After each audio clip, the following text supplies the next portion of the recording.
2024 September 22. Daily Bread Passage. 2 Samuel chapter 10 verse 1 to 19. Key verse. Verse 12. Title: The Lord does what is good in his sight. In the course of time, the king of the Ammonites died, and his son Hanun succeeded him as king.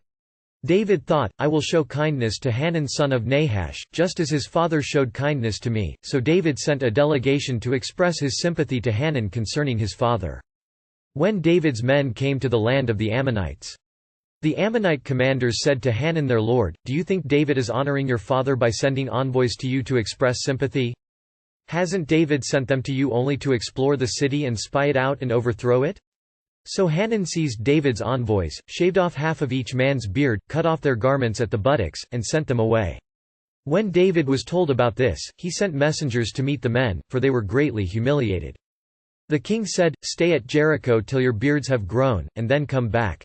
When the Ammonites realized that they had become obnoxious to David, they hired 20,000 Aramean foot soldiers from Beth-rehob and Zobah, as well as the king of Makkah with 1,000 men, and also 12,000 men from Tob. On hearing this, David sent Joab out with the entire army of fighting men. The Ammonites came out and drew up in battle formation at the entrance of their city gate, while the Arameans of Zobah and Rehob and the men of Tob and Makkah were by themselves in the open country. Joab saw that there were battle lines in front of him and behind him, so he selected some of the best troops in Israel and deployed them against the Arameans. He put the rest of the men under the command of Abishai his brother and deployed them against the Ammonites. Joab said, If the Arameans are too strong for me, then you are to come to my rescue, but if the Ammonites are too strong for you, then I will come to rescue you. Be strong, and let us fight bravely for our people and the cities of our God. The Lord will do what is good in his sight. Then Joab and the troops with him advanced to fight the Arameans, and they fled before him. When the Ammonites realized that the Arameans were fleeing, they fled before Abishai and went inside the city.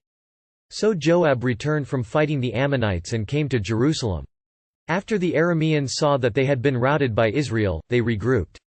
Hadadezer had Arameans brought from beyond the Euphrates River. They went to Helam, with Shobach the commander of Hadadezer's army leading them. When David was told of this, he gathered all Israel, crossed the Jordan and went to Helam. The Arameans formed their battle lines to meet David and fought against him. But they fled before Israel, and David killed 700 of their charioteers and 40,000 of their foot soldiers. He also struck down Shobach the commander of their army, and he died there. When all the kings who were vassals of Hadadezer saw that they had been routed by Israel, they made peace with the Israelites and became subject to them. So the Arameans were afraid to help the Ammonites anymore. The Ammonites, Lot's descendants whose land was not to be taken by Israel, became Israel's enemies during the Judges.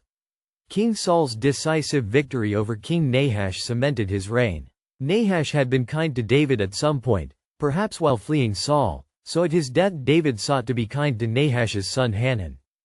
But due to suspicion and distrust, this backfired, resulting in humiliation of David's people, leading to war. David's acts of kindness in these two chapters have differing outcomes. Jesus pointed out that his coming promised to bring peace and division and strife. How do we understand contradictions like this?